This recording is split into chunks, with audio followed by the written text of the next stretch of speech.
자, 오늘은 교재를 피시고 여러분 앞에 책상 있으면 참 좋겠지만은 없으셔도 볼펜을 준비하시고 성경책을 준비하고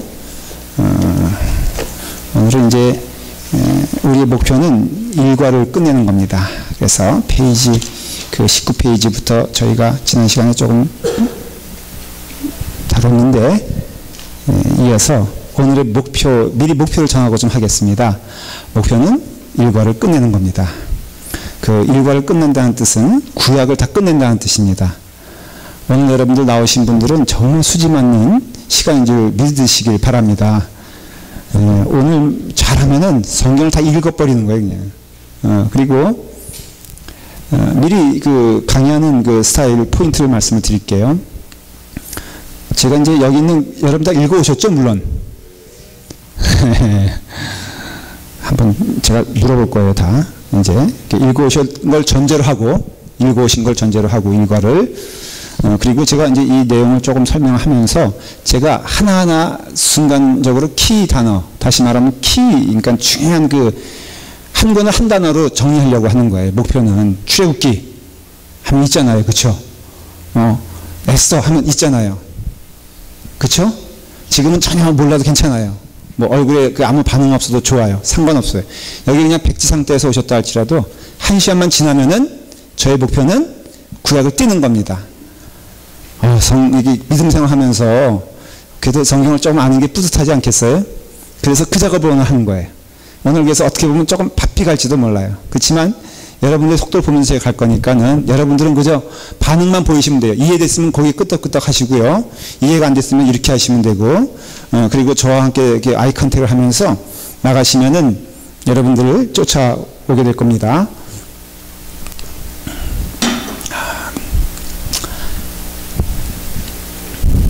기억하세요, 여러분들? 네? 뭘 기억하냐?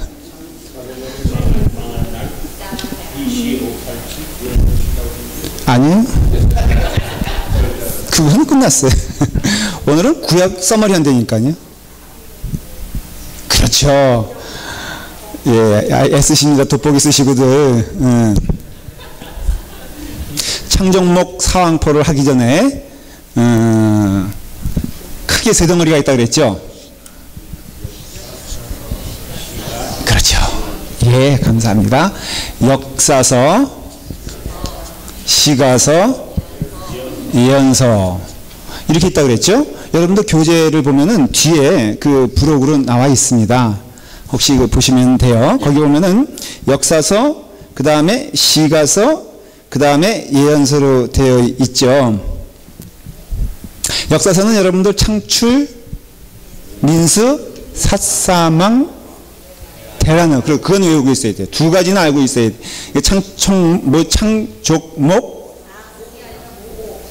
뭐요? 창청모. 네.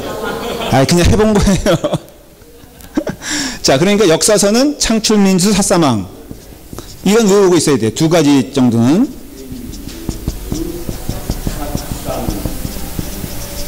네, 이거는 외우고 있어야 돼요. 이게 역사서의 일종의 서머리니까는. 그래서 이제 이런 것들이 다 역사서죠. 나중에 더 디테일하게 설명할 거예요. 그 다음에 시가서는 어디부터 시작해서? 욥기부터 해서 아가서까지. 뭐 쉽게 말하면 시라고 생각하시면 돼요. 그 다음에는 이사야로 시작되는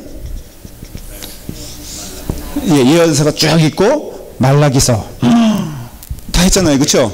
이제 가셔도 돼요. 다시 한번 할게요. 역사서가 있으면, 이렇게 있으면, 그 다음에 시가서가 있고, 그 다음에 예언서가 있죠. 제가 질문할게요. 이사야 전에 성경은 뭘까요? 아가서. 어떻게 하셨어요? 아가서 끝나니까. 그래요. 마태복음 전에는 뭐가 있을까요? 말라기서. 네. 왜냐면 마지막이니까. 그렇죠. 이제 이게 막 집어넣는 거예요. 우리의 목표는 수락처가 크게 있으면은 그 다음에 집어넣는 거예요. 그래서 역사서는 이렇게 보면 지금 나오고 있죠. 미리 틀어줘야 되는데 빨리. 이거 진행요원도 가만히 있으면 안 돼.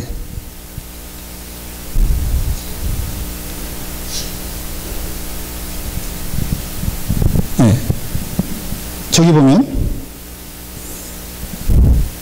이렇게 있잖아요. 그러면 보면은 여기 창세기 출애굽기 레위기는 역사설가 아닐까요? 들어간다고 생각하면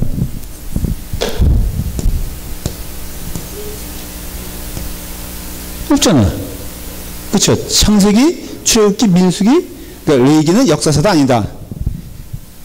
역사서가 아니에요. 역사적인 부류에 들어가질 않아요.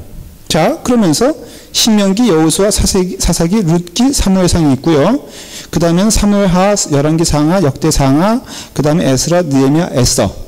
이걸 다 여러분들 썸머리 이제 제가 해드릴 거예요. 그 다음에 시가서는 5가지가 있다고 했죠. 욥기, 시편, 잠언, 전도서, 아가. 그 다음에는 이사야부터 시작 에레미야가 에스겔, 다니엘, 호세야, 요엘, 아모스, 오바디야. 그 다음에 요나, 미가, 나움, 하박국, 수바냐, 학개, 스가랴, 말라기 이렇게 있단 말이에요. 그런데 거기 보면 이제 동그라미는 뭐냐면은 포로 시대 때 쓰여진 것을 이제 말해주는데, 포로 시대는 뭘 말하냐면 북이스라엘과 남유다가 쫄딱 망하잖아요. 어느 순간에 망했을 거 아니에요. 그렇죠? 그래서 그 망한 사람들을 디아스포라라. 디아스포라는 흩어짐이거든요. 이제 흩어져 버리는 거예요. 막 흩어져 버리니까, 그러니까 이렇게 흩어지는 사람들에 있어서 포로 시대가 있을 거 아니에요. 나라가 망했으니까 그 포로 시대 때 쓰여진 성경이 있다는 거예요. 이게 에스라예요. 근데 이게 저 빨간색이 있으면 얼마나 순서대로 좋겠어. 나라가 쫄딱 망했으면 빨간색 밑에 있으면 제일 좋잖아요. 그러니까 섞여 있다 이거예요. 그러니까 섞여 있는 것을 잘 알아야 되는 것이에요. 그러면은 자, 에스라가 먼저 쓰여졌을까요? 이사야가 먼저, 이사야는 예언서의 첫 번째 있잖아요. 거기 빨간 거 제일 위에. 요게 이사야거든요. 이제 그러면 이사야가 먼저 쓰여졌을까요? 에스라가 먼저 쓰여졌을까요? 어떻게 순서가 앞에 있는데 뒤죽박죽이라 이거예요. 그래서 그러니까 이 시대적인 걸 좀 이해를 해야지 성경이 왜 왔다 갔다 하는지, 성경의 스토리가 왜 자꾸 왔다 갔다 하는지를 이해할 수가 있죠. 포로 시대 때 쓰여진 게 에스라, 느헤미야, 에스더. 네, 이건 역사서예요. 이건 거의 동시대적인 시대에 쓰여졌어요. 포로 시대 때. 그 다음에 또 이쪽 보면은 다니엘. 여기 가운데 예언서 가운데 다니엘 보면은 그 왕의 조서에 순종하지 않고 절하지 아니하고 하나님께 예배드려서 죽을 뻔하잖아요. 그 왜 이스라엘 민족 가운데 있다면 그렇게 했어요? 포로 됐으니까 그런 거예요. 자, 또 여기 보면은 호세야. 또 마찬가지예요. 이 포로 시대 때예요. 그 다음에 학개, 스가랴. 그 다음에 말라기까지. 그래서 학개, 스가랴는 뭘로 유명하냐면 성전을 재건축한 사람으로 유명해요. 그러니까 포로 시대 때 해방이 돼서 귀환을 했을 때 가장 먼저 시작한 사람이 학개와 누구예요? 스가랴예요. 근데 이 포로 시대 때 쓰여진 것들이 이렇게 있는데 이 성경 순서대로 이어지는 것이 아니라 이렇게 보면 장르별로 묶어놨다는 거예요. 근데 이것은 의도적으로 묶어진 게 아니라 그 성경이 형성되는 과정은 자연스러운 과정이었어요. 어떤 한 저자가 여기는 시가 여기는 이렇게 한 게 아니라 이렇게 막 있던 것들을 자연적으로 하나님의 말씀으로 받아들이면서 형성이 되면서 하나의 장르가 좀 묶어지고, 그렇지만 시대적으로 완전히 그렇게 정해진 것은 아니다라는 것이에요. 그러니까 우리의 생각하는 역사적으로 창세기는 제일 먼저 쓰여졌고 말라기서는 제일 마지막에 쓰여졌다, 그게 아니라 그 모든 중간에 이렇게 들어가면서 연결이 돼 있어요. 그래서 이걸 왜 이해해야 되냐면은 성경 스토리가 이렇게 연결되기 때문에 여러분들이 다니엘서를 읽을 때는 사실은 에스라와 느헤미야, 에스더와 학개와 스가랴 같은 역사적인 배경을 같이 생각하고 있어야 돼. 그래야지 성경이 재밌어져요. 그러니까는 여러분들이 그렇게 이해하면은 가장 손쉽게 여러분들이 이해하고 성경을 읽어나가는 데는 제일 좋은 게 역사서라 이거예요. 그래서 이 성경 공부에서는 역사서를 많이 강조를 해요. 역사에 대한 것들을 많이 강조해. 거기에 이렇게 끼워 넣기식을 할 거예요, 이제부터. 그러니까는 그런 걸 여러분들이 이해를 하면서 다시 한번 요거 한번 우리 해볼까요? 우리 재미로. 자, 시작. 창, 출, 민, 수, 삿, 삼, 왕. 근데 꼬리표가 밑에 레위기, 신명기, 룻기. 그거는 역사서가 아니라는 반증이 되죠. 그 다음에 삿, 삼, 왕. 그 다음에 밑에 대, 라, 느. 그 다음에 거기에 에서가 고춧가루를 붓고, 그 다음에 시편이 사무엘상, 그 다음에 전도서, 잠언서, 아가서가 열왕기, 상하, 그 다음에 다니엘서, 에스겔이 바로 거기 포로 시대 때 붙고, 그 다음에 학계, 스가랴가 바로 거기 붙고, 다 포로 시대 때예요. 말라기서가 이렇게 붙는다 이거예요. 그렇죠? 그러니까 이런 것을 전제로 이제 성경을 여러분들이 쭉 이해해 나가면 돼요. 이건 계속해서 반복할 거기 때문에 걱정하지 않으셔도 돼요. 이거는 초등학교만 나왔어도 자연적으로 외워지고, 화장실 가서도 창출미드 삿사망 데라르는 여러분들이 입에 있게 될 것이다 라는 것이에요. 자, 페이지 21페이지에 보면은 그래서 창족모 사왕포, 발음도 좀 잘 안 되는데 창족모 사왕포. 예, 여러분들 취향대로 막 부르셔도 돼요. 그건 뭐 중요한 문제가 아니고. 자, 그 역사서를 조금 더 분류해 보면은 이제 이렇게 되죠. 저를 보세요. 이제 그림을 그려보는 거예요. 하나님이 세상을 창조하셨잖아요. 그렇죠? 그 다음에는 어떤 시대가 이어지죠? 족장이라고 했죠? 그 다음에는 모세 시대, 그 다음에 사사기, 왕이 되는, 형성되는 과정의 중간 단계라고 했죠? 그 다음에 왕정, 그 다음에 뭐가 되죠? 포로. 이게 바로 역사의 큰 프레임이라 하는 것이에요. 창조시대 때는 창세기를 중심으로 이어지죠. 그래서 창세기 1장부터 11장은 기억하시죠? 지난번에 일반 역사라고 그랬어요. 우리가 어떻게 창조됐는가? 그 다음에 왜 우리가 죄인이 됐는가? 그래서 어떻게 우리가 언어가 갈라지게 되었는가? 이런 것들을 창세기 1장부터 11장까지 인류 전체에 대한 문제와 그 이유에 대해서 다루고 있어요. 그래서 창세기 1장부터 11장까지는 인간이 왜 죄인이 되는가에 대해서 설명해 주고 있고, 인간의 시작은 하나님으로부터 시작됐다는 것을 말해주고 있는 거예요. 물론 이것은 세상적인 관점에서 보면 전혀 세상은 그렇게 말하지 않죠. 세상의 주인은 누구라고 말해요? 나라고 말하는 것이에요. 그래서 여러분들 아세요? 이 성경의 큰 영적 싸움은 딱 하나입니다. 그건 뭐냐면은 누가 주인이냐라는 것이에요. 그래서 내가 주인인 세상은 이 세상 사람들이 꿈꾸는 세대예요. 이거를 뭐라 그랬죠? 혹시 이 기계 뭔지 아세요? 이거 안 봐도 안 해. 아이패드의 동생이 뭐죠? 아이폰이에요. 그 다음에 아이폰의 동생이 뭔지 아세요? 아이팟이에요. 근데 이 아이가 무슨 뜻인지 알아요? 나예요, 나. 나예요. 그러니까는 모두 보는 시각이 이제 내가 된 거예요. 이전에는 너였어요. 그래서 너가 행복하면은 내가 행복했다는 시대가 있었어요. 근데 지금은 그게 아니에요. 지금은 너는 관계가 없어. I don't care. 그냥 너는 너 인생 살아라. 난 내 인생 사는데 내가 행복하면은 행복한 거예요. 그래서 모든 관점이 다 나예요. 그래서 성경은 그러나 그렇게 말하지 않아요. 성경은 하나님을 기쁘시게 하는 자 그 인생 행복한 거고요. 하나님께 영광 돌리는 자가 참된 인생이라고 말하고 있어요. 그러니까 이게 당연히 여러분 생각해 보세요. 점점 세상이 악해진다는 뜻은 딴 게 아니라 바로 이런 점에서 악해진다는 것이고, 이런 점에서 우리는 참된 믿음을 가진 자는요, 이 세상과 충돌할 수밖에 없는 거예요. 구조적으로. 앞으로는 더 할 거예요. 그래서 극단적인 개인주의는 사실 인위적으로 나온 게 아니라 자연스럽게 나온 거예요. 뭐의 끝이기 때문에 죄의 끝은 나예요. 그래서 여러분들의 삶을 통해서 참된 행복은, 성경적 행복은 하나님께 여러분들의 시간과 삶을 투자할 때 가장 행복해요. 영적으로. 그런데 세상은 그렇게 가르치지 아니하고 내가 가장 행복할 때 세상은 행복해지는 거예요.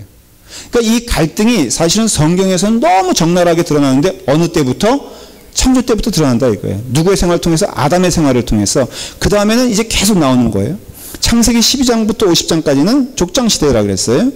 그래서 아브라함, 야곱, 요셉 같은 사람들이 나와서 모세시대 때에는 출애굽기, 레위기, 민수기, 신명기, 모세오경 가운데 창세기 빼놓고 4권이 모세시대 때를 말해주고 있는 거예요.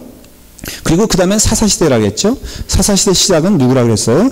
여호수아라고 그랬어요. 그래서 여호수아를 통하여서 사사기, 룻기, 사무엘, 상하까지는 바로 사사시대를 말해요. 여기에 삼손, 기드온, 입다 이런 사람들이 나와요. 사무엘도 사사의 가운데 한 사람이라고 하기도 하고 선지자 가운데 한 사람이라고 하기도 해요. 그리고 나서는 왕의 시대가 되죠. 그 왕의 시대는 그 점에서는 다윗까지는 이 사사시대에 포함된다고 성경은 이렇게 분류를 해요. 이건 분류니까는 그렇게 너무 복잡하게 생각하지 않으셔도 돼요. 왕정시대는 열왕기 상하, 역대기 상하, 주로 왕정시대 하면은 잊지 말아야 할 것은 솔로몬 시대 때 이후 나라가 남유다와 그 다음에 북이스라엘로 갈라지는 때를 왕정시대라고 해요. 그 전에 목사님 뭐 솔로몬도 있고 다윗도 있고 사울왕도 있지 않습니까? 근데 그 시대를 이렇게 흔히 왕정시대라고 성경에서 말하지 아니하고 성경에서 말하는 왕정시대는 주로 4권의 책, 그게 열왕기, 상하, 역대기, 상하를 말하는 것이에요. 그 다음에는 시간적으로 뭐가 되겠어요? 그 시대 다음에는 나라가 망하게 되죠.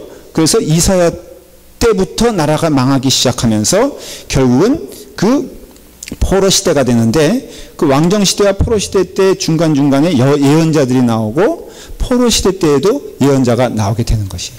이게 구약의 전체적인 이제 그 구조가 되게 됩니다. 자, 이제 그런 가운데서 하나님이 모세에게 창세기부터 해서 5권의 책을 쓰게 하죠. 그렇죠?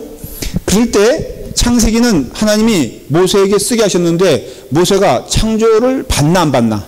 어떤 분이 그런 질문을 하더라고요. 그걸 뭐라고 대답했다 그랬죠?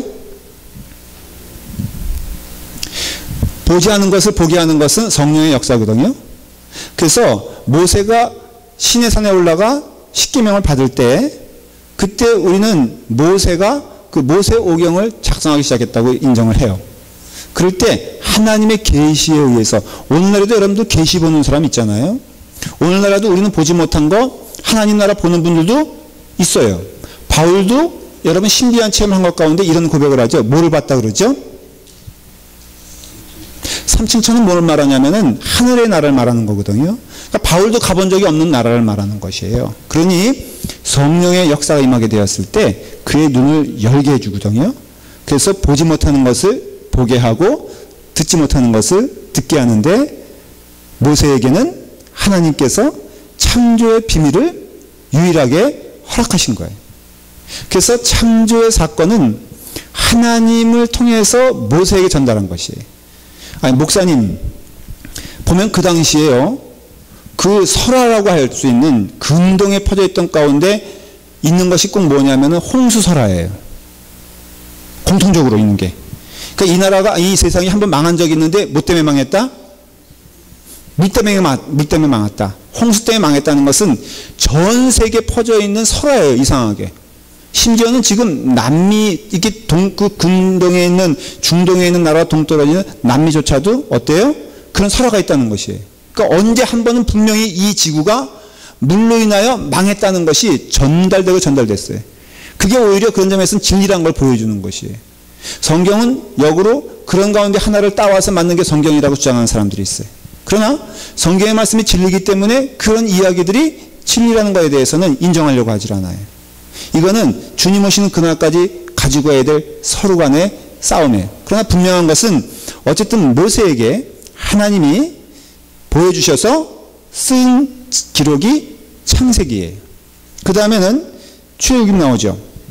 창세기는 인류 역사와 구원 역사를 말하고 있다고 제가 지난주일날 말씀을 드렸어요.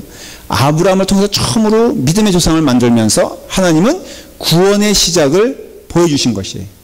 그리고 아브라함이 히브리서에도 그렇고 막 이렇게 인용되고 회자되는 이유는 아브라함이 보여주는 믿음의 생활이 대단히 우리에게 본이 되기 때문에 그래요. 보여주는 샘플이에요. 그래서 우리의 믿음 생활은요, 아주 쉽게 말하면 쫓아가는 거예요. 누구를? 믿음의 선배들 쫓아가는 거예요. 그래서 믿음의 사람이 잘한 것은 우리가 잘해야 되고요. 믿음의 사람이 버린 것은 우리가 버려야 돼요. 근데 오늘날에는 그걸 알고 싶지도 아니하고 그것을 원치도 않기 때문에 우리의 믿음 생활은 내가 복음이야. 그래서 하나님께서 원하시는 것이 전혀 이루어지지 않으면서도 내 믿음이 좋다고 생각하는 사람들이 엄청나게 많다는데 놀라움이 있어요. 여러분, 제가 이렇게 대화를 해보잖아요. 대화를 해보면은 정말 착각인데 본인은 믿음이라고 생각하는 사람들이 굉장히 많이 있는 것을 보게 돼요. 여러분, 제가 어떤 때는 적극적으로 말하지만은 어느 타이틀 때문에 천국 가는 거 아니면 꼭 깨달으셔야 돼요. 오히려 그 타이틀이 여러분들에게 무서운 결과를 가져올 수 있다는 것을 인정해야 돼요. 그래서 믿음이라는 것을 보여주면서 이제 출애굽으로 넘어가게 되잖아요. 출애굽은 그 애굽을 탈출하잖아요. 탈출을 누가 했습니까? 이게 성경을 보는 관점이 중요한 게요. 자, 출애굽이라고 하면은 이게 탈출이거든요. 출이잖아요. 애굽을 탈출했다 이 뜻이거든요. 자, 그러면 누가 탈출했습니까? 이스라엘 사람들이 했죠. 누구에 의해서? 하나님에 의해서. 그럼 주인공이 뭡니까? 누굽니까? 하나님이에요. 그렇죠. 이거 성경을 자꾸만 우리 잊어먹는 게 출애굽하면은 그 출애굽을 탈출한 이스라엘 사람들 많이 우리 연상을 해요. 그래서 나도 이렇게 뭐 탈출해야 된다? 뭐 이런 식으로 해석을 해요. 그러나 성경에서 말하고자 하는 것의 주인공은 하나님이에요. 결론을 미리 말씀드리면 창세기부터 말라기까지 마태복음부터 요한계시록까지 철저히 그 가운데 흐르는 주인공은 누구냐면 하나님이세요. 그러니까 하나님이 이렇게 하셨다는 거예요. 쉽게 말하면. 그리고 하나님이 이렇게 하시는 일을 믿는 것이 믿음이고 그 하나님이 하시는 일이 내게도 이루어진다는 것을 깨닫고 믿는 것이 믿음이에요. 그러니까 우리 하나님께 붙잡힌 자가 되는데 출애굽은 철저히 그거를 이제 설명하고 있는 거예요. 자, 이렇게 이제 출애굽을 해서 몇 개월 동안? 2개월 동안요? 그런 얘기는 또 어디서? 12개월. 그러니까 2개월 동안 이동해서 시내산까지 오게 되는데 그곳에서 약 11개월을 머물게 됩니다 하는 얘기에 앞에 2개월을 얘기하셨군요. 감사해요. 2개월과 11개월 해서 13개월을 이제 머물게 되는데 그동안의 역사를 기록한 것이 뭐라고 이해하면 돼요? 출애굽기다 이거예요. 자, 다시 한번 이스라엘 사람들이 뭐 그전에 창세기 얘기는 여러분들 길기 때문에 설명 못해요. 다만 왜 포로가 됐느냐, 왜 노예가 됐느냐, 야곱이 12자녀와 함께 그 요셉의 초대를 받아서 가나안 땅에서 굶어 죽게 되었으니까 가뭄이니까는 예굽의 총리가 된 요셉의 초청에 의해서 이스라엘 민족 그래봤자 몇 명이에요? 70명이죠. 12명의 형제 적이니까 70명이 민족이 또 아니에요. 하나의 부족, 뭐 C족, 그 한 패밀리 정도예요. 그 패밀리가 옮겨간 것이 시작이에요. 처음엔 잘 살았죠. 그런데 요셉을 모르는 왕이 나올 거 아니에요. 그 다음에 이놈들이 너무너무 막 여러분 애를 쑥쑥 낳는 민족이 어떤 민족인지 아세요? 히브리 민족이에요. 히브리 민족. 예, 그냥 달려가기 전에 낳았다 그랬잖아요. 그러니까 엄청나게 부러워가지고 그래가지고 결국은 두려움을 느낀 애굽 사람들이, 애굽 왕이 이 이스라엘 사람들을 노예로 삼죠. 노예예요. 그래서 노예가 돼가지고 때가 됐어요. 하나님께서 이 애굽에 있는 이스라엘 사람들을 건져내기로 결정하셨어요. 결심하셨어요. 왜? 하나님의 택함 받은 백성이기 때문에. 그래서 나온 게 출애굽이에요. 그래가지고는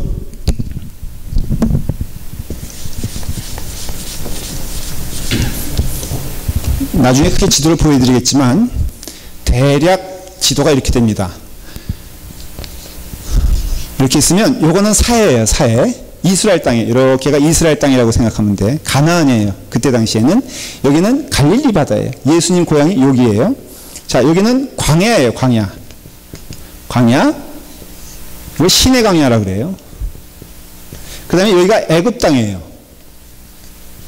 애굽 땅. 그 다음에 이렇게 돼 있어가지고 홍해가 있어요.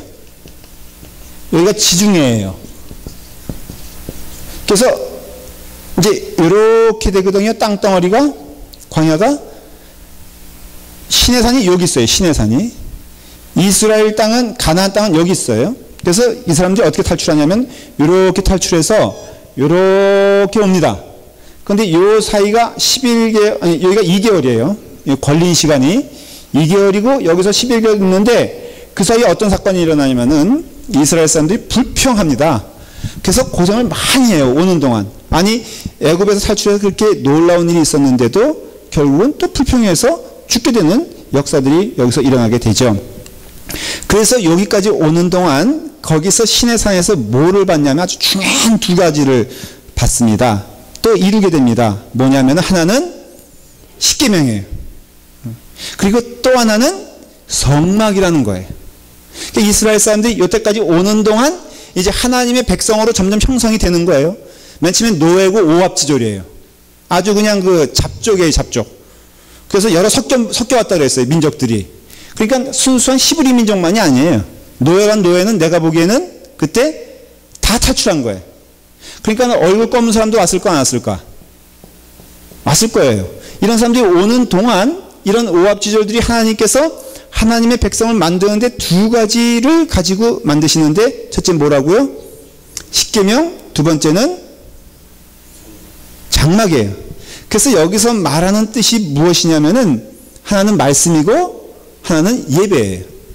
그래서 우리에게 출애굽을 통해서 가장 중요한 강력한 두 가지 신자의 삶을 얘기하고 있는데 하나는 말씀 생활과 하나는 예배 생활을 말하고 있어요.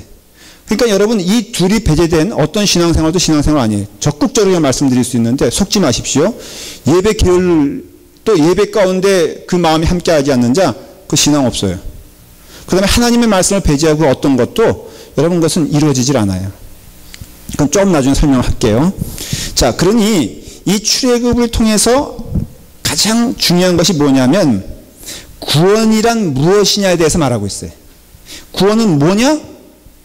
한마디로 말하면 출애굽의 주제가 뭐냐면 구원은 무엇이냐에 대한 답인데 구원은 사탄의 손에서 벗어나 누구에게 가는 거예요? 하나님의 손으로 가는 거예요. 그러니까 출애굽은 그걸 말하는 것이에요. 출애굽은 뭐라고요? 사탄의 손을 벗어나 하나님께로 나아가는 것이에요. 그런 과정의 네 가지를 크게 설명해요.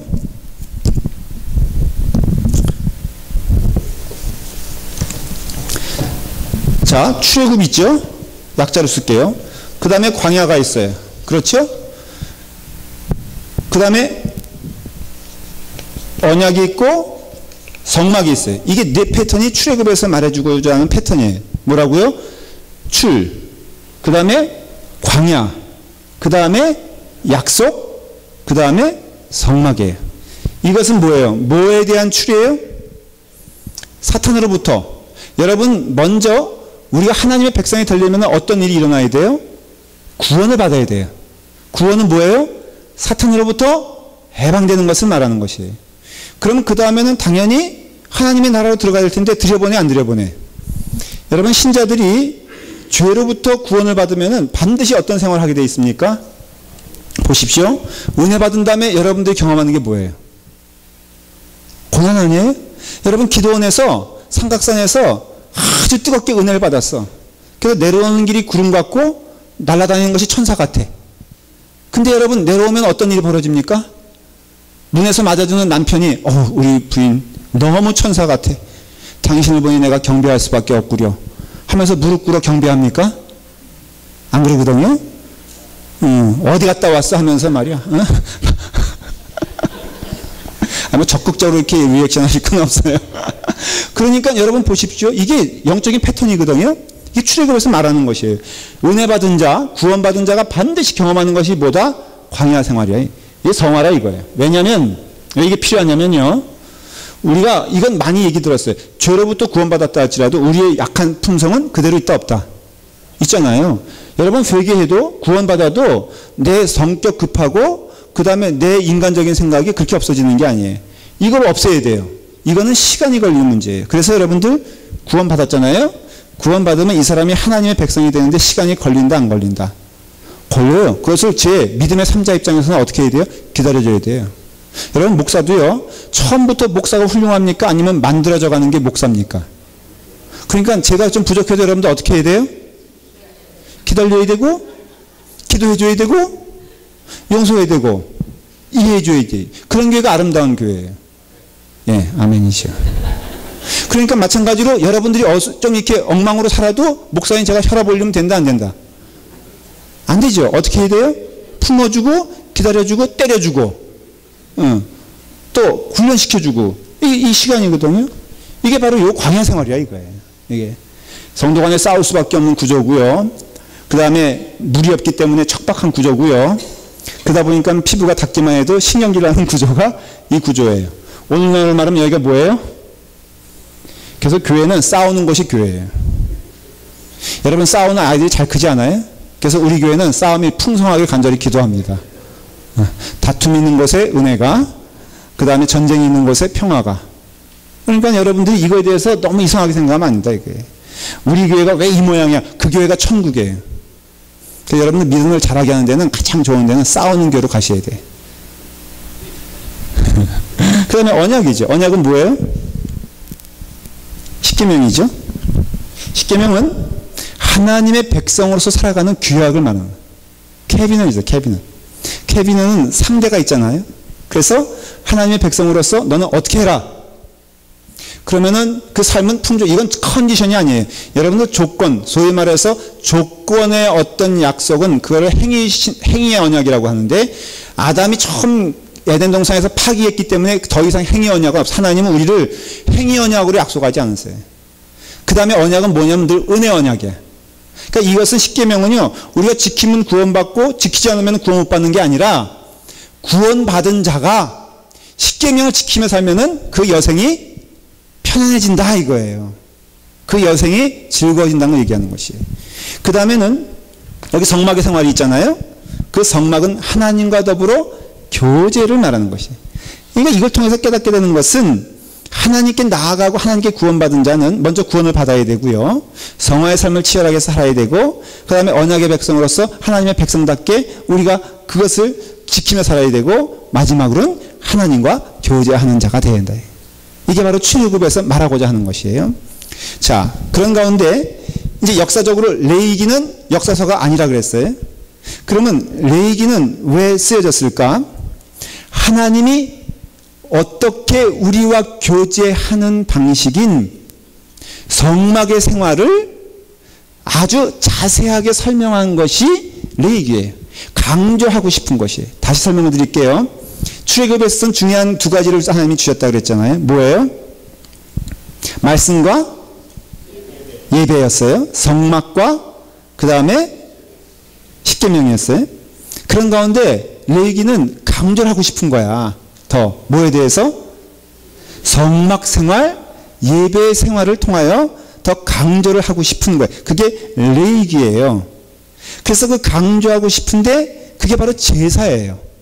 그래서 레위기는 아주 조금 지루한 것 같지만 뭐에 대해서 많이 얘기하냐면은 제사법에 대해서 설명을 쭉 하고 있어요.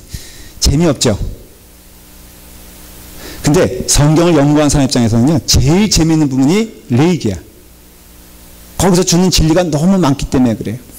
거기서 레위기에서 아주 포인트는 뭐냐면 이거예요. 두 가지인데 제사를 통해서는 첫째, 하나님의 입장에서 봤을 때 하나님은 용서의 하나님이라는 걸 보여주고 싶은 거예요. 여러분 생각해 보세요. 우리가 지은 죄가 작습니까? 큽니까? 여러분들은 작다고 말할지 모르지만 하나님을 거역한 죄. 자, 조선시대 때 여기서 이 무술이들이 이렇게 청소하잖아요. 그렇죠? 왕궁을 청소하는데 마침 혼자 청소해. 근데 저기 딱 보니까 용상이 있는 거야. 임금님의 오저가 있어. 아무도 없어. 그리고 또 보는 사람도 없어. 자, 여러분, 이 무술이가 청소하다가 슬그머니 용상에 한번 앉은 게 죄입니까? 아닙니까? 죄가 아니에요? 네. 자, 교회 안에서 저 자리는 누구도 넘보지 못할 제자리거든요. 그런데 여기서 슬금슬금 다니다가 목사님만 앉는 거냐? 나도 한번 앉아봐야지. 여러분, 그거 죄예요? 아니에요? 자, 그 다음에 하나님의 자리야 저게. 저게 하나님 외에 앉으면 안 돼. 근데 앉았어. 죄 아니야? 죄 가운데 큰 죄죠. 죽을 죄죠. 근데 그게 동물 하나 바쳐서 용서가 되냐 이거예요. 근데 하나님께서는 용서하시기로 작정하셨어요. 그래서 너희가 아무리 조그만 거라도 들고 오면은 그것을 가지고 나는 너를 용서해 주기로 약속했다라는 것이에요. 그러니까는 인간의 입장에서는 내가 이만큼 드렸는데 왜 하나님께서 나 용서해 주지 않는 거야? 라고 말할 수가 없는 거예요. 그 어느 것을 드려도 우리 용서받을 수가 없는데 오직 하나님의 용서 가운데 우리가 있는 거예요. 그래서 그것을 다른 말로 하면은 하나님의 은혜다라는 것이에요. 그래서 예배를 온전히 드리게 되었을 때 가장 먼저 우리가 경험해야 하는 것은 뭐냐면 하나님의 은혜예요. 하나님의 은혜. 근데 그건 하나님의 은혜고 인간의 입장에서 보면은 뭘 드려야 돼? 여러분 그 동물의 제사를 드린다는 뜻이 뭔지 아세요? 그걸 알아야 되는 거예요. 피. 누군가 죽어요. 그러니까 죄가 있음이 드러나는 것이에요. 다른 말로 하면 회개예요. 회개. 그래서 정리하면은 여러분 레위기는 뭘 얘기하고 있냐면은 하나님과의 교제를 말하고 있는데 그 교제의 핵심은 예배다 이거예요. 지금으로 말하면 구약시대 때는 그것이 제사다 이거예요.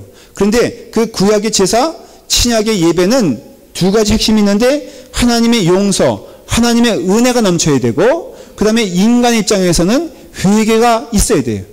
역설적으로 말하면 인간의 회개 없는 하나님의 은혜는 없고요. 그런 의미에서는 하나님의 은혜 없는 인간의 용서는 없다 이거예요. 그러니까 우리는 반드시 하나님께 나아갈 때 우리가 고백해야 될 것이 뭐예요? 죄예요, 죄.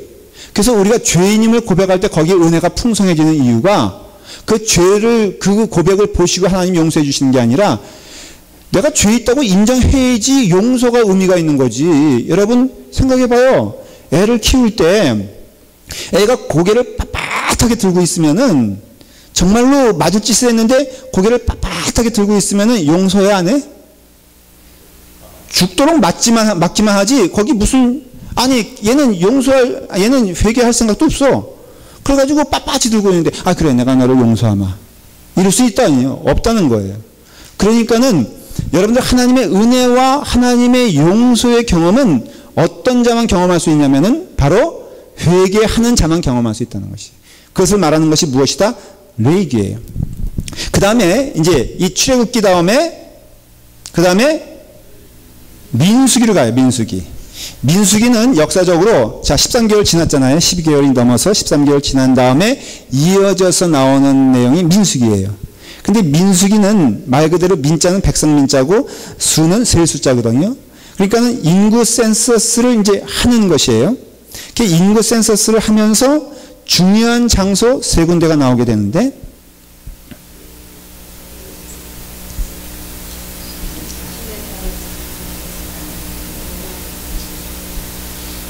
아이고 그냥 됐다고 하고 어디냐면요. 또 지도를 잠깐 그리고 설명을 드릴게요. 중요한 세 가지 포인트가 나와요.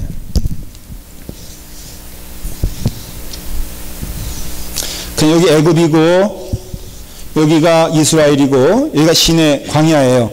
여기 삼각형으로 생각하면 돼요. 여기가 뭐라고요? 시내 산이고요. 근데 이스라엘 사람들이 이렇게 이제 가잖아요. 여기까지 왔어요. 여기서 여기까지 직선거리는요 2주 열심히 가면은 가는 길이에요. 근데 이 길을 얼마나 헤맨다? 40년 동안 헤매는 이제 사건들이 나오게 되는데 시내산에 갔다가 어디까지 하면 가데스 바니아라는 데까지 가요. 여기가 국경도시예요. 이제 가나안으로 넘어가는 거예요. 근데 이 넘어가는데 그때 무슨 사건이 나오죠? 중요한 12명의 정찰병을 보내잖아요. 보냈는데 근데 2명은 여호수아와 갈렙은 우리 이길 수 있다. 나머지 10명은 우리 쫄딱 망했다. 그래서 이스라엘 사람들이 거기서 통곡을 하죠. 왜 통곡을 합니까? 우리가 죽게 되었다고. 여러분 기억하세요.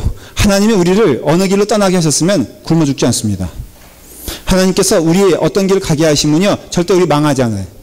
근데 광야 생활이기 때문에 중간에 힘들어. 그러나 망하지 않아. 이걸 보여주는 것이에요. 근데 이 사람들은 망했다고 생각하는 거예요. 우니까 하나님이 여기서 이 길을 멈추게 하시고 그 다음부터 몇 년 동안 40년 동안 광야 생활을 하게 되는데 그 이야기를 다룬 것이 무엇이다? 바로 민수기다 이거예요. 그래서 민수기에서는 이제 그러면서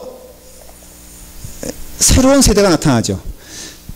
애굽을 탈출했던 세대는 다 죽고, 왜? 불평해서 하나님께서 가나안 땅으로 들어가지 못하게 하세요. 그리고 다음 세대가 나오게 되잖아요. 다음 세대가 나오면서 바로 신세대는 들어가고 9세대는 실패한 내용이 1장부터 25장까지는 1세대 실패에 대해서 말하고요. 26장부터 36장까지는 2세대 들어가는 얘기가 나와요. 자, 그런 가운데 신명기가 나오게 됩니다. 신명기는 뭐예요? 이 말뜻자가 이게 무슨 신자죠? 세운. 그 다음에 명은 계명을 말하는 거거든요. 명령을 말하는 거거든요. 그러니까는 새롭게 명심해야 될 내용에 대하여 말하고 있어요. 누구한테? 뉴 제너레이션한테. 여러분, 뉴 제너레이션은 모세가 출애굽을 통해서 가리켰던 것, 모세가 출애굽을 통해서 강조했던 것, 그 다음에 하나님이 어떻게 애굽 땅에서 이 영혼들을 구원해냈는가에 대해서 경험한 세대도 아니다.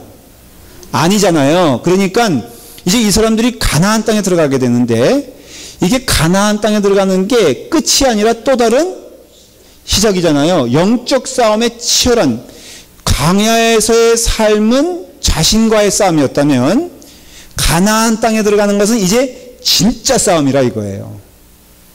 쉽게 말하면 우리가 내적 싸움과 외적 싸움이 있잖아요. 외적 싸움은 어떤 때는 순교까지 해야 되는 싸움이거든요. 지금 실제적으로 가나안 땅에 들어가기 위해서 이제 이 세대들과 함께 새로운 리더십을 가진 여호수아가 가는데, 여호수아도 두려워하고 있고 이 세대들도 자기네가 그럴 때 있잖아요. 여러분들 끌려오고 그냥 이렇게 멋모르게 오면은 내가 왜 여기 있나 봐 라고 생각할 때가 있잖아요. 가끔 여러분들 리더십을 또 생각을 잊어먹게 되면은 지금 이 자리에 왜 앉아 있는지 솔직히 모를 때가 있잖아요. 내가 왜 어떤 분은 그래요. 왜 이민을 내가 왔는가에 대해서, 여러분 왜 이민 오셨어요? 그 뜻을 알고 있어요? 저는 알고 있어. 여기 누구라도 분명히 제가 대답할 수 있어. 이민 왜 오셨어요? 전 확신해. 한국에 있었으면 죽으니까.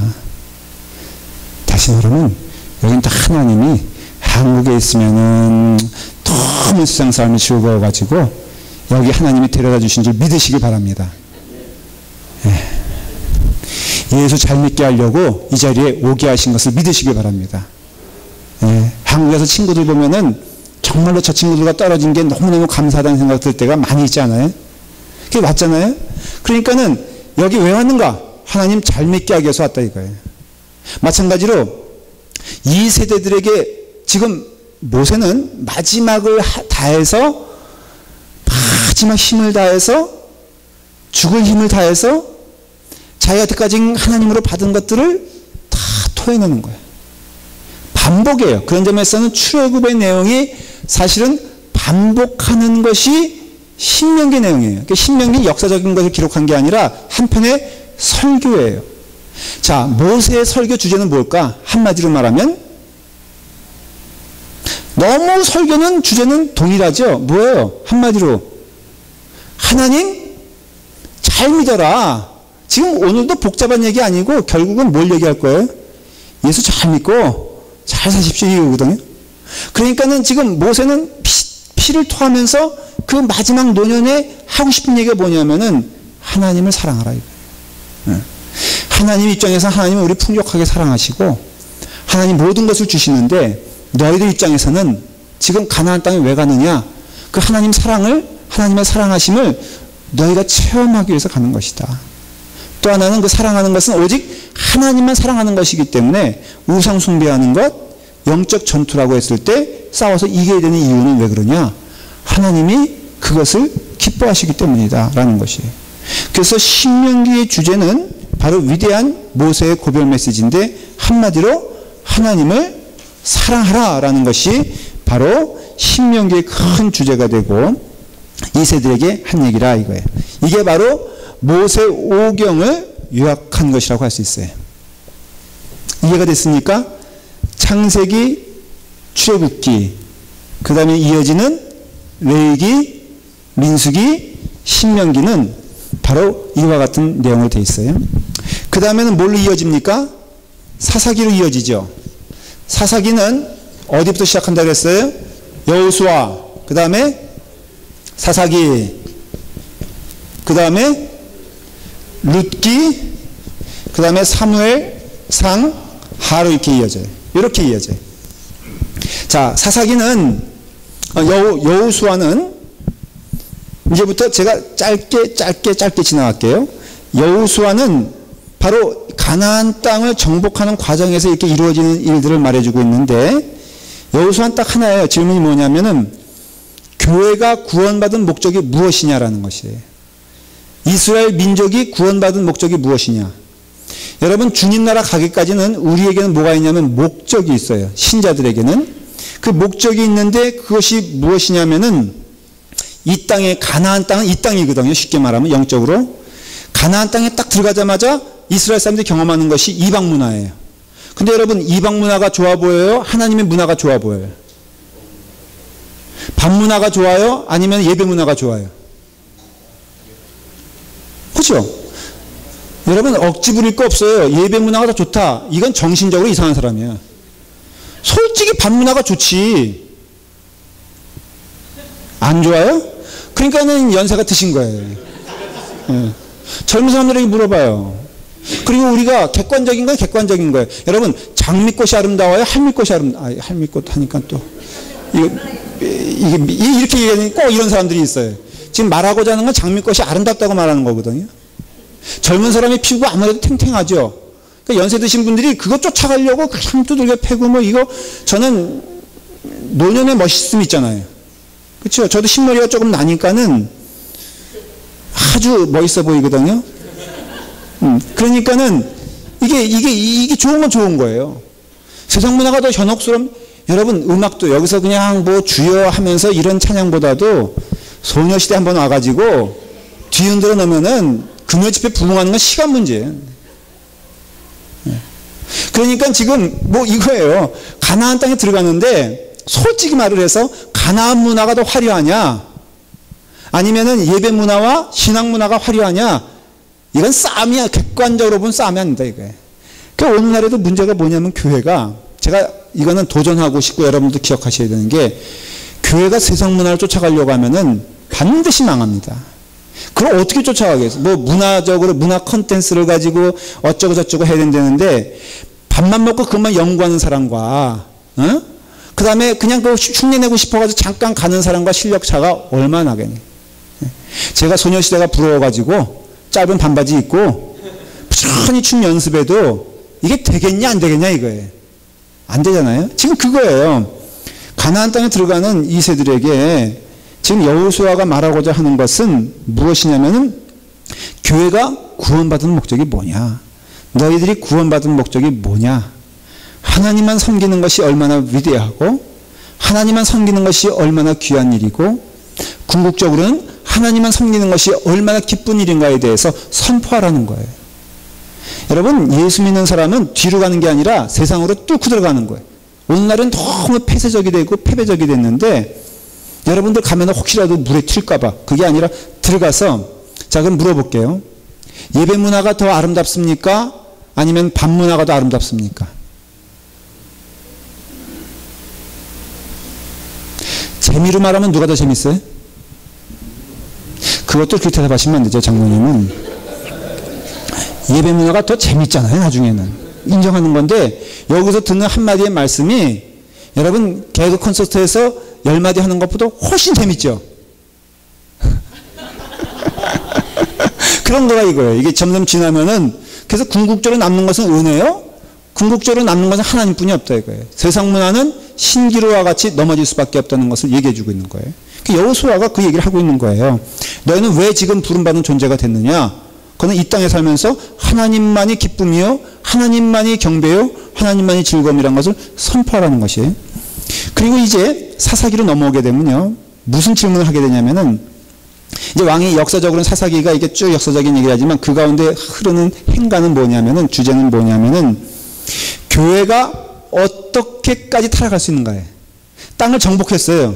성공했어요. 가나안 땅에 가서 하나님의 교회를 세우는데 승리했어요. 근데 여러분, 하나님의 뜻이 끝까지 가는 것처럼 이 땅 끝날 때까지 누구의 뜻도 끝까지 가는 줄 아세요? 하나님의 반대는 누구겠어? 마귀예요. 여러분, 교회가 세워졌다고 안심할 수가 없어요. 가나안 땅에 하나님의 백성들이 자리를 잡았다 그래서 끝난 싸움이 아니에요. 사탄은 결코 never 포기하지 않아요.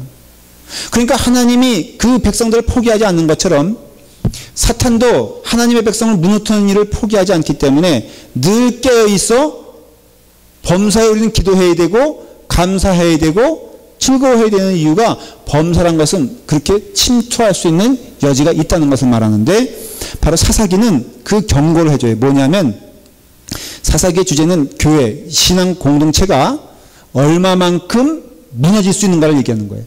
그 가장 핵심을 보여주는 성경 구절이 뭐냐면은 4번이나 걸쳐 나타나는데, 그때는 이스라엘의 왕이 없으므로 사람마다 자기 소견대로 옳은 대로 행하니라. 이게 핵심 포인트예요. 이게 반복되어져요.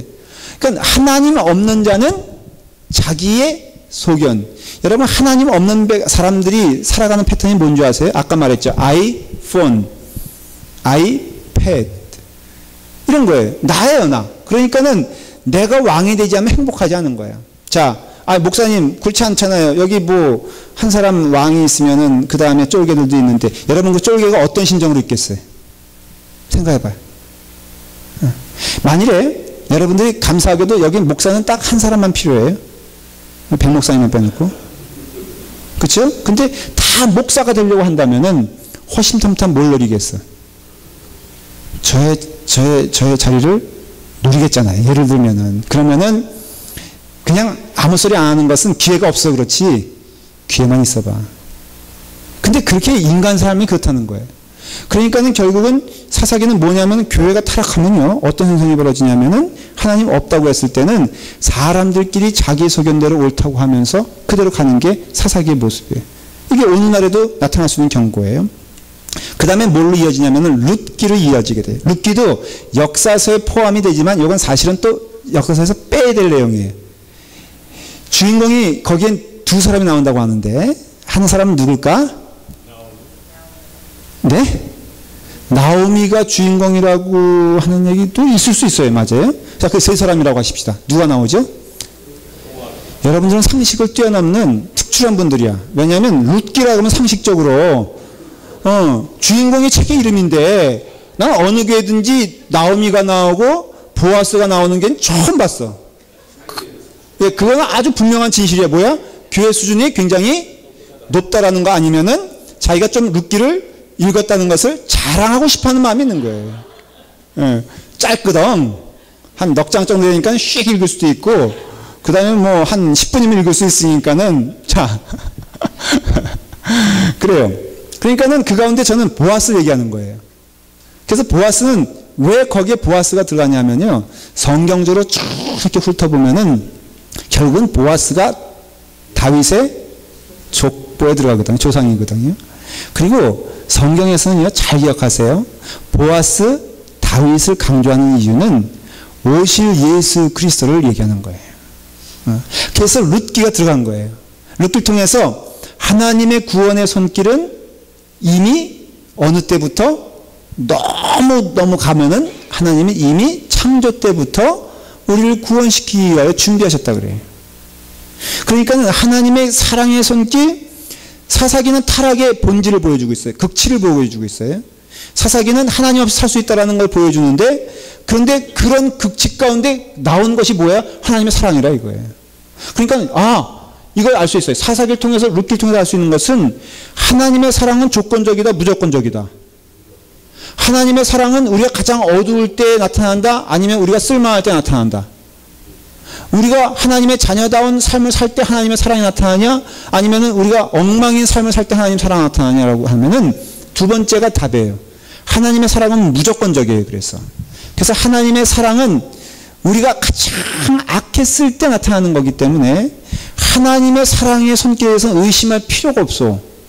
여러분 가끔 교회 생활 이렇게 조금 부족하게 하고 조금 게으르게 하면은 나 같은 사람도 하나님이 구원해 주실까?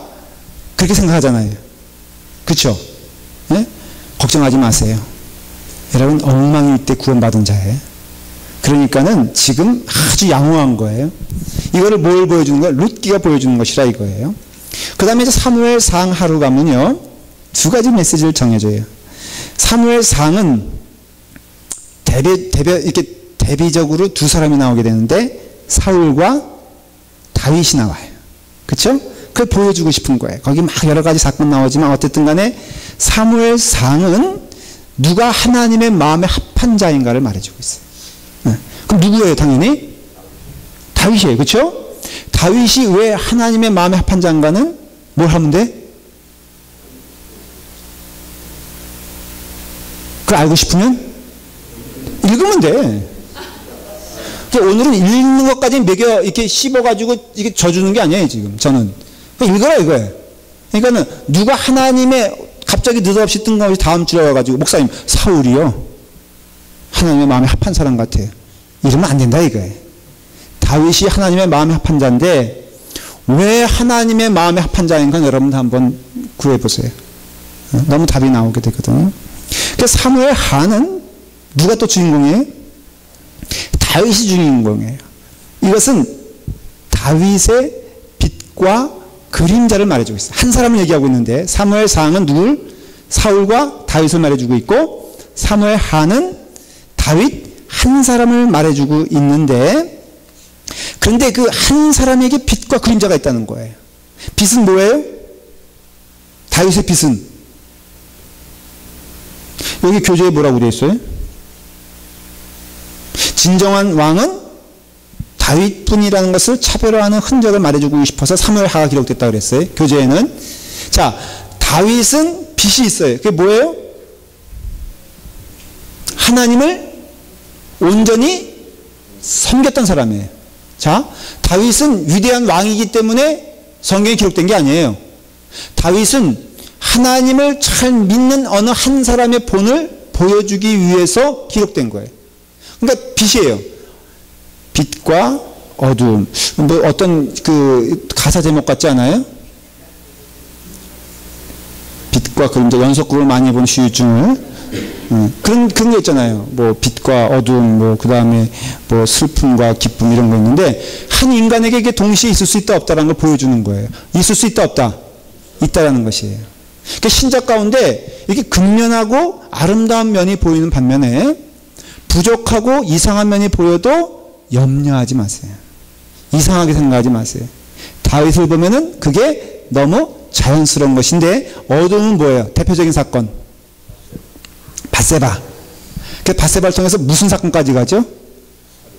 살인까지 가죠. 그러니까는 악은 악의 꼬리를 물고 오는데, 다윗은 그런 점에서는 회개를 빨리 한다 그 얘기가 아니라, 다윗이 착해요? 제가 착해요? 너무 질문이 간단하죠? 다윗이, 저는 살인했어요, 안 했어요? 안 했죠? 그게 또 누가 또 그러더라고요. 목사님 왜 살인 안 했어요? 마음으로 살인한 자는 살인한 자라고 이렇게 말하면 또 안 되는 거예요. 근데 아무튼 다윗과 내가 비교되면은 사실은 난 살인자 아니에요. 그러니까는 다윗은 극단적인 어두움이 있는 반면에, 다윗은 또 밝은 면이 있어요. 아름다운 면이 있는 반면에 부족한 면이 있는데, 바로 그걸 통해서 하나님이 말하고자 하는 것은, 다윗은 용서받은 죄인이지 쓸만한 의인이 아니라는 걸 말해주고 있는 거예요. 그러니까는 우리는 그걸 통해서 깨닫게 되는 것은, 다윗과 같은 죄인이 구원받은 것처럼 너희들도 구원받는 이유는 너희가 죄인이기 때문이다라는 것이에요. 그러니까 그런 점에서는 이 성경은요, 철저히 삼자를 들여보내지 아니하고 하나님과 나 사이의 관계를 끊임없이 얘기하고 있어요. 그리고 하나님이 왕이시라는 걸 얘기하고 있는 건데, 이 사무엘 하를 통해서는 바로 다윗이라는 사람 가운데 빛과 그림자가 공존하며 아주 회개했어요. 무릎 꿇었어요. 하나님께 솔직했어요. 그래서 살은 거예요. 그걸 지금 사무엘 하는 얘기하고 있어요. 자, 넘어가서 이제 곧 싹 넘어가면은 열왕기 상과 열왕기 하가 나오잖아요. 자, 열상과 열하는, 열상은 첫째 주제가 이거예요. 북왕국 이스라엘과 남왕국 유다는 왜 멸망하였는가? 저를 보세요. 이 열왕기 상하와 역대기 상하는 흔히 어느 시대 때 쓰여졌다고 인정합니까? 라고 물어본다면 어느 시대? 왕정시대? 네. 그리고 역대기 상하는 포로 시대 때 이어지는 거예요. 그래서 열상도 사실은 엄밀한 의미에서는 그 역사적인 배경에 대해서는 분명하지 않아요. 어떤 학자들은 그래서 포로 시대 때 쓰여졌다고 생각하는 사람들도 있어요. 근데 그 점에 있어서는 맞아요. 뭐가 맞냐면 이 역대기 상하와 그 다음에 열왕기 상하가 주는 질문이 있어요. 뭐냐면은 왜 망하게 되었느냐를 어느 관점에서 보냐면은 그 동시대 사람이 보는 게 아니라 많이 이쪽으로 와서 자기네가 쫄딱 망한 포로 시대 때 이것을 생각해 보는 거예요. 왜 망했는가? 마치 일제시대 때 우리가 쭉 시간이 지난 다음에 생각해 보는 거예요. 왜 우리나라가 망했을까? 생각해 볼 수 있잖아요. 그러니까 포로 시대 때 바로 열왕기 상하를 통해서 왜 북이스라엘과 왜 남유다가 망하게 되었는가라는 질문. 첫 번째 질문은 뭐냐면은 너무 강대국의 힘이 세서. 근데 그것은 이해가 되지 않는 게 하나님의 손이 짧아서도 아니요, 하나님의 능력이 부족해서도 아니거든요. 만일에 하나님의 백성이라면 누가 지켜줘요? 하나님의 백성이면 하나님께서 지켜주셔야 되는데 강대국의 힘이 셌다는 것은 뭘 말하는 거예요? 하나님의 손이 약하다는 것을 말하는 거거든요. 이건 말이 되지 않잖아요. 오늘날 교회가 왜 세상과의 싸움에서 잠깐 밀리는 줄 아십니까? 한번 여러분 그것도 생각을 유추해 볼 수 있잖아요. 이런 주제를 통해서 물어볼 테니까 대답을 해보세요. 왜 교회가 세상과 싸움에서 잠깐만 이렇게 퍽퍽 쓰러집니까? 교회가 세상보다 더 웃기게 살고 있거든. 여러분 세상에서 신문에 나는 사건들은 다 굵직한 사건들은 누가 냅니까? 교회가 멋있게 내잖아요. 한판 싸움 붙어가지고 경찰 불렀다 하면은 여러분 그냥 뉴스 시간에 매일 나오지 않습니까? 뭐 교회 이러면 되지 않겠어요? 그러나 뻑 하면 나오는 게 교회 소식이야. 한국에서 뭐 누가 자기가 뭐 후회를 한다, 뭐 후임 목사를 자기 아들을 세웠거든요. 근데 후임 목사를 세운 것을 하는 땅을 치면서 회개한다 그러면 그게 설득력이 있냐 이거예요. 그러니까 이런 것들이 왜 그러냐면은 하나님의 손이 짧아서가 아니라 문제는 무엇이냐? 하나님의 백성답게 살지 않으니까 멸망한 거지 하나님의 손이 짧은 게 아니다. 이게 뭘 말해주냐? 열왕기 상 말해주고 있다는 것이에요. 그 가운데 열왕기 하는 또 다른 주제를 가지고 있는데 그건 뭐냐면 그 북이스라엘보다 남유다가 150년 동안 더 연장이 되거든요. 역사가.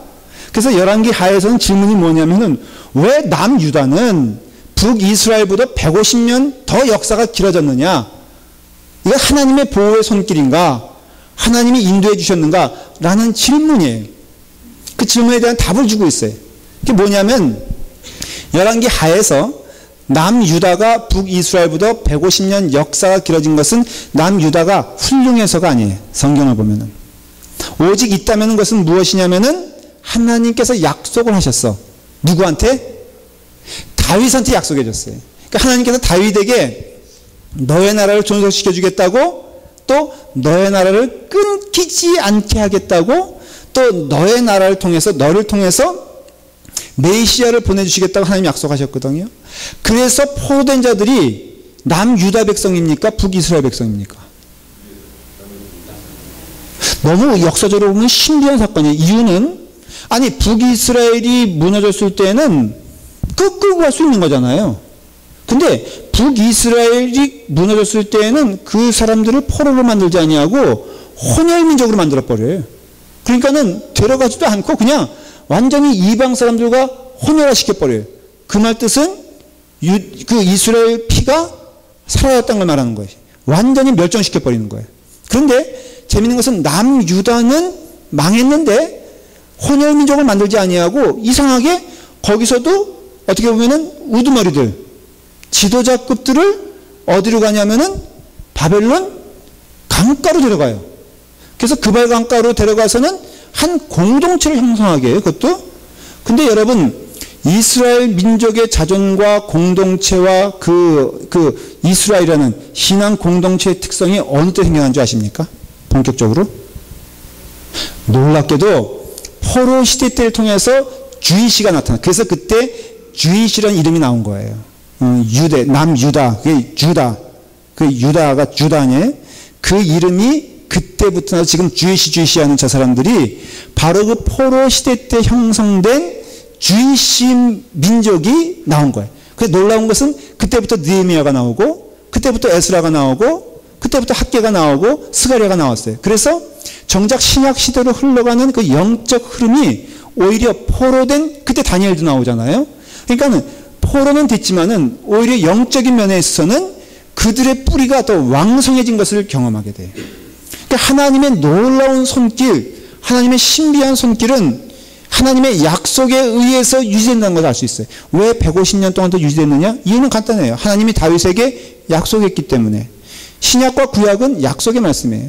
그래서 약속의 말씀은 반드시 이루어진다는 것이. 여러분, 너무 명료한 질문과 답이 뭐냐면 예수님 오실까 안 오실까? 예수님 오시기 전에 여러분들 끝날까 안 끝날까? 확률적으로는 예수님 오시기 전에 여러분들 끝날 가능성이 더 많아. 그러니까 안심하고 종말을 준비하세요. 그러니까 종말이 언제 오냐 자꾸만 물어보지 말고 그냥 종말은 반드시 온다 안 온다? 온다. 이만큼 확실한 답이 어디 있어요? 천국 가거든요. 그러니까 이런 약속들이 바로 열왕기 하를 통해서 보여주는 것이에요. 그 다음에 역대기 상하가 있잖아요. 이제 역대기 상하와 열왕기 상하는 좀 비슷해 보여도 달라요. 여러분들 책을 읽으셨으면은 이제 여러분들이 그걸 조금 읽어보시면서 아주 심플하게 말씀을 드려볼게요. 이 역대기 상하는요, 특별히 포로 시대 때 쓰여졌어요. 특별히, 분명히. 근데 이 포로 시대 때 대표적인 사람이 누구냐면은 에스라라는 사람이에요. 그러니까 컴퓨터로 말하면 소프트웨어와 하드웨어가 있잖아요. 그래서 하드웨어적인 것은 누가 세웠어요? 느헤미야가 세웠어요. 성벽 건축하고 눈에 보이는 건축한 건 느헤미야. 그런데 하나님의 말씀을 세우고 영적인 것을 빌드업한 사람은 에스라라는 사람이에요. 그래서 에스라라는 사람이 에스라서만 기록한 게 아니라 그 포로 공동체에게 분명히 주고 싶은 메시지가 있었는데 그 메시지를 주기 위해서 역대기 상하를 기록했어요.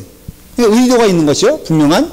그 의도가 뭐냐면 지금 너희가 포로된 삶이지만 비록 너희가 지금은 비참한 삶을 살고 있지만은 너희의 근본은 절대로 초라하거나 비참한 존재가 아니란 것을 기억하라 이거예요. 그러니까 쉽게 말하면은 냉수만 먹고 있는 양반집이 있잖아요. 근데 죽어도 양반인 사람은 냉수를 마셔도 뭐 해야 돼? 이쑤시개를 쑤셔 제껴야 되잖아요. 이게 바로 몰락한 양반이 살아가는 유일한 지침이 된다 이거예요. 그래서 왕년에 얘기하는 사람에 대해서 너무 무린정하게 왕년 타령하라 그러지 말고 그냥 궁율의 눈으로 보시기 바랍니다. 근데 지금 이거는 진짜로 왕년을 얘기하는 거예요. 너희가 왕년에 어떤 존재인 줄 아느냐? 지금은 포로된 자지만은 너희의 근본은 이게 소위 말해서 강아지로 말하면은 변견에 가지 말고 독야 청천 있어야 되는 이유가 너희의 조상은 누구냐면은 하고 나오는 게 족보라 이거예요. 그래서 1장부터 9장까지 역대기 상하 보면은 아주 신나게 뭐로 시작해요? 족보로 시작해요. 이 족보 이름 하나하나 가지고 연구한 사람 꽤 많습니다.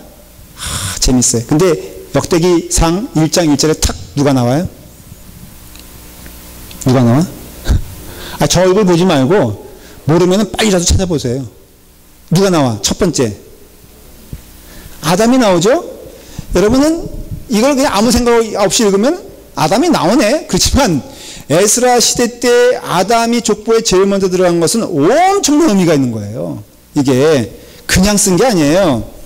흔히 이스라엘 사람들의 가장 조상은 누구라고 생각해요? 아브라함? 그 다음에 모세 이렇게 얘기할 수 있겠죠. 그런데 어디까지 올라가는 거예요? 아담까지 올라가는 거예요. 여러분, 우리가 한민족으로서 조상이 아담이라고 말을 못하잖아요. 근데 이스라엘 사람들은 바벨론 사람들에게 뭐라고 말하냐? 니네 조상은 누구냐? 우리 조상은 아담이다 이거예요. 그러니까 우리는 어떤 존재다? 하나님께서 창조하신 존재라 이거예요. 그래서 지금 그 에스라가 말하고 싶은 게 뭐냐면은 우리의 족보는 아담으로 시작되고 우리의 영적 가계도와 흐름은 아담으로 해서 아브라함으로 해서 내려온 하나님 백성이다 이거예요. 그러니까 너희가 지금 포로되었고 저자는 지배자라 할지라도 저자들과 우리는 비교할 수 없는 영화 가운데 있는 이유는 우리는 어떠한 자들이다? 바로 우리는 하나님의 백성이다라는 것이에요. 그래서 그 정점엔 다윗 왕이 있다는 거예요. 그래서 역대상은 1장부터 9장까지는 무슨 족보라고 말하냐면 다윗 왕의 족보다 그렇게 말을 해요. 재밌잖아요. 아담의 족보도 아니고 모세의 족보도 아니고 누구를 말하는 것이에요? 다윗 왕의 족보예요. 자, 그러면 재밌는 것은 또 잘 쫓아오고 있어요, 여러분들 지금? 약간 흥미진진하죠. 그래도 잘해야 되는데 오늘 왜 다윗을 강조하냐면 다윗 밑에 솔로몬이에요. 근데 솔로몬은 무시해버려도 돼요. 그냥 쉽게 말하면 다윗으로 갈라진다고 생각하면 돼요. 다윗을 통해서 뿌리가 몇 개 나옵니까? 2개 나오죠. 하나는 북이스라엘, 하나는 남유다. 근데 다윗의 뿌리는 어디로 흘러내려옵니까? 남유다로 흘러내려와서 쭉 내려오다가 지금 그발 강가에서 에스라를 중심으로 하는 그 포로 공동체는 어떤 공동체라고요? 유대 공동체예요. 이 유대 공동체와 대별되는 게 사마리아 사람들이에요. 예수님 시대 때. 이게 혼혈민족이 돼. 북이스라엘. 근데 사마리아 사람들이 그 당시에 지금은 인구가 400명 뿐이 안 돼요. 제가 가보니까 450명 있더라고요. 근데 그 사람들 재밌는 건요. 제가 딱 갔더니 그 족장 사마리아 그 대표, 제가 사마리아 대표자 만나고 온 사람입니다. 제가 보통 사람이 아니에요. 그리고 제가 딱 가니까요. 세상에. 근데 이스라엘 군이 다 봉쇄해 놔가지고 제가 어떻게 들어가는지 몰라. 뒷문으로 갔거든요. 죽을 뻔했어. 그 팔레스타인이 저를 딱 내려놓지요. 그냥 도망가는 거야. 그걸 갔더니 검문소라더라고 보니까. 니네 왜 왔니? 그래서 나 관광객이다 그러니까 여기 관광객이 어떻게 들어오냐는 거예요. 하나님의 은혜로 들어왔다. 그 사마리아 그 성지까지 가는 동안 정말로 그랬는데 어쨌든 만났는데 이 사람들이요. 자기의 가장 제일 족보가 누군지 아세요? 누굴 것 같아? 야곱. 너무 약해. 아담이에요, 아담. 너무 웃겼어요. 자기들의 족보를 쭉 얘기하는데 이거 가짜라 이거예요, 이거. 이거 가짜고 이게 진짜라 이거예요. 그러니까 지금 에스라는 뭘 말해주고 싶은 거예요? 그 당시 포로된 당시에 이스라엘 예루살렘을 지배하고 있던 차지하고 있던 민족이 누구겠어요? 사마리아 사람들이에요. 그래서 여러분 그 사마리아 사람들이 이스라엘 사람들이 성벽 건축하고 성전할 때 방해했다 그랬잖아요. 그게 뭐냐면 지금 에스라가 말하고 싶은 것은 니네가 아니다 이거예요. 하나님의 백성은. 니네는 이제 하나님의 백성으로 종쳤고 우리는 어떤 존재냐? 다윗 왕의 뿌리를 이은 자들이고 이 다윗 왕은 어떠한 자냐? 모세의 뿌리요, 아브라함의 뿌리요, 높게는 아담의 뿌리라는 족보를 다윗을 중심으로 말해주는 거예요. 그래서 다윗의 두 계통인 남유다와 북이스라엘 가운데 우리는 정통 족보를 가지고 있는 자들이다라는 것을 말하고 있는 것이에요. 그러니까는 여러분들이 그 점에서는 이 에스라 입장에서는 가장 이상적인 왕이 누구예요? 다윗 왕이에요. 그리고 다윗 왕이 왜 가장 이상적인 왕이냐면은 하나님의 전을 사랑한 사람이거든요. 그래서 지금 에스라의 관점에서는 역대상에서 말하고자 하는 것이 뭐냐면 하나님의 전을 사랑한 사람이 가장 위대하다 이거예요. 말해주고 싶은 게. 그게 누구냐? 다윗이다 이거예요. 그럼 우리도 어떻게 해야 되겠느냐? 너무나 당연한 얘기죠. 우리도 뭘 사랑해야 돼요? 우리도 가장 위대해지려면은 하나님의 백성이 되어 하나님의 전을 건축하고 하나님의 말씀이 왕성해지는 것이 하나님의 백성. 그래서 여러분 에스라, 느헤미야, 학개, 스가랴가 한 일이 뭐예요? 사실은 딱 두 가지뿐이 없어요. 하나는 뭐예요? 세 가지다. 성전 건축, 성벽 건축, 하나님 말씀이거든요. 그러니까 너무 이게 박자가 맞잖아요. 이것을 강조하는 이유는 다윗이 이 세 가지를 잘 조합한 사람이거든요. 그러니까 다윗 왕이 위대한 것은 그의 치적 때문에 위대한 게 아니라 하나님을 가장 잘 섬긴 사람 가운데 가장 말하고 싶은 대상이 누구냐면 다윗이고, 지금 에스라는 우리가 지금 포로된 자지만은 우리는 지금 이렇게 초라하지만은 우리는 산다. 근데 사는데 다윗 왕처럼 살아야 된다. 그게 뭐예요? 하나님의 전이 건축되어야 되고 하나님의 말씀이 선포되어야 되고 하나님의 거룩한 예루살렘 그 성이 완성되어지는 것이 하나님께서 기뻐하시는 뜻이다라는 것을 말해주기 위해서 역대상에서 주인공은 다윗이 된다 이거예요. 역대하까지 하고 마칠게요. 그런데 그 역대하는 일종의 이것도 역사서잖아요. 다윗 왕 다음엔 누가 있어요? 솔로몬이 있죠. 그 다음엔 누가 나옵니까? 소위 열왕들, 열왕기하처럼. 그러니까 역대하도 두 계층을 말하고 있어요. 하나는 솔로몬, 하나는 열왕들. 근데 이 역다에서 말한 건 똑같아요. 1장부터 패턴이 역대상은 1장부터 9장까지는 다윗왕의 족보요. 그 다음에 나머지 10장부터 29장까지는 다윗왕의 통치 말한 것처럼 역대하도 솔로몬의 통치를 1장부터 9장까지 얘기하고 나머지 분열 왕국 왕대의 통치를 그 10장부터 28장까지 얘기하는데 똑같아요. 이들이 성전을 대하는 태도가 어떠했느냐를 말해주고 있는 거예요. 솔로몬 시대 때 이방 여인들을 데리고 들어오죠. 그래서 뭘 합니까? 이방 여인 데려온 게 문제가 아니라 그것도 문제죠. 어떤 문제가 됩니까? 우상을 끌고 들어오잖아요. 지금 뭘 말하냐면 이걸 말하는 것이에요. 그 다음에 열왕들이 한 게 무슨 짓이냐? 하나님의 영을 회파하고 하나님의 영을 무너뜨리고 하나님께 대한 예배를 없애버리면서 거기에 대신 들어오는 게 뭡니까? 이방신을 숭배하고 이방신에게 절을 하고 이런 것이거든요. 그러니까 성경상에서 보면 악하고 착한 것, 선하고 그 악한 것의 차이는 뭐냐면 하나님이라 이거예요. 하나님을 온전히 믿고 섬기는 것은 선한 일이고 하나님을 배척하고 딴짓하는 것은 악한 일이라는 것이에요. 우리의 인간의 눈으로 보면 그 차이점을 구분하기가 쉽지 않아요. 교회 안에서도 여러분, 저는 이 말씀을 드리고 결론을 마치려고 그래요. 여러분들 하나님 말씀 사모해야 돼요. 교회 안에서 가장 즐겁게 일어나야 될 일들이 뭔지 아십니까? 예배 드릴 때 가슴이 뛰어야 돼요. 예배 드릴 때 발걸음이 빨라져야 돼요. 이거 제껴놓고 말이에요. 딴 것으로서 여러분들, 저는 그런 것들을 너무 많이 봐왔기 때문에 우리 교회는 정말로 기도하는데 여러분들의 기쁨의 근원과 그 어떤 시작이 무엇인가 한번 체크업해 보세요. 정직하게. 손은 들 필요 없어요. 제가 물어볼 때 그냥 들면 큰일 나니까 마음속으로만 생각해 보세요. 예배가 가장 마음 가운데 예배 드리는 게 내 마음을 가장 뜨겁게 하고 기쁘다. 어떤 예배에 상대방, 다시 말하면 목사님이 좀 부족해도 찬양이 좀 부족해도 어쨌든 나는 예배 드릴 때는 나는 전심으로 하나님을 보려고 한다 하는 분 한번 손 들어보세요.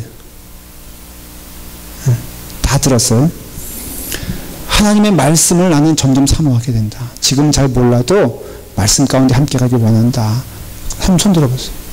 이것 외에 다른 것으로 만족을 채우려고 하면 죽습니다. 좀 더 이게 정직하고 아주 직설적으로 말을 하면은 천국 가기 어려울 거예요. 교회 안에 있어도요. 저는 교회 안에 있으나 정말 두렵고 떨리는 마음으로 봤을 때 허당인 사람 참 많이 봤어요. 대체 뭘 외우는지 몰라. 그렇다고 안 하는 것도 아니야. 결석은 안 해.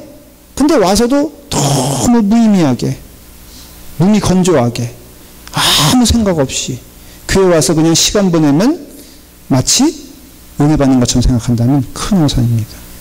지금 여기서는요, 솔로몬 시대 때 제사가 없었느냐? 천만의 말씀 있었어요. 열왕 시대 때 그러면 제사들이 다 사라졌느냐? 그렇지 않아요. 근데 제사 드리는 그 안에서 간음이 일어나고 제사장들이 첩을 두고 또 오는 그 재물들을 착취하고 예배는 드렸지만 그랬어요. 예수님 시대 때에는 그것이 결국은 예수님이 뭘로 표현합니까? 이 독사의 자식들아, 너희들이 하나님의 전을 강도의 구려를 만드는구나. 지금 우리가 벌이는 행태와 그 당시에 예수님께서 상을 뒤엎는 그 행태가 여러분 다르다고 생각합니까?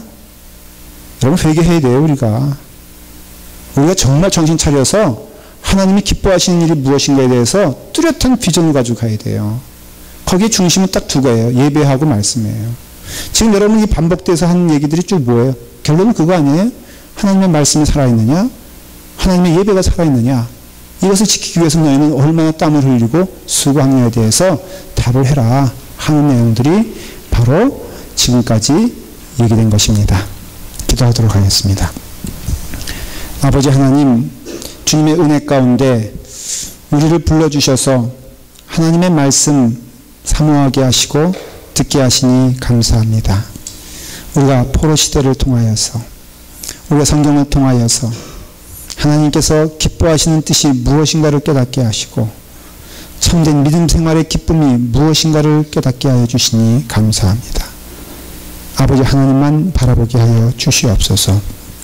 여기 모여있는 사랑하는 자녀들, 오늘도 하나님 말씀 가운데 거하며 하나님의 은혜 가운데 마음을 엽니다. 주여 도와주시고 인도하여 주시옵소서. 예수님의 이름으로 기도드리옵나이다. 아멘.